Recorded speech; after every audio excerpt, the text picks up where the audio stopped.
চাকরিতে ফিরে যান। টাকা কিন্তু ওই যারা আপনাদের ওস্কাচ্ছে তারা দেবে না, মাইনে কিন্তু গভর্নমেন্ট দেবে। আমি গতকাল সন্ধ্যে থেকে কমপক্ষে 10 বার ফোনে কথা বলেছি।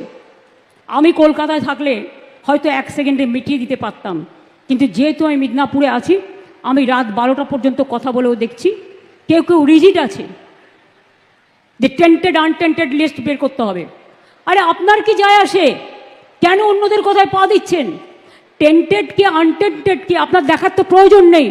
ওটা দেখার জন্য রাজ্য সরকার আছে, কোর্ট আছে, আমরা এভিডেন্স নেব, আমরা কোর্টের কি বলা হয়েছে দেখব। এটা আপনার তো লিস্টের দরকার নেই। আপনি চাকরি করেন, আপনার চাকরিটা আছে কিনা দেখার দরকার, আপনি ঠিকমতো মাইনে পাচ্ছেন কিনা সেটা আপনার দেখার দরকার, অন্যটা আপনার দেখার দরকার নেই। ওটা আমাদের ওপরে ছেড়ে দিন।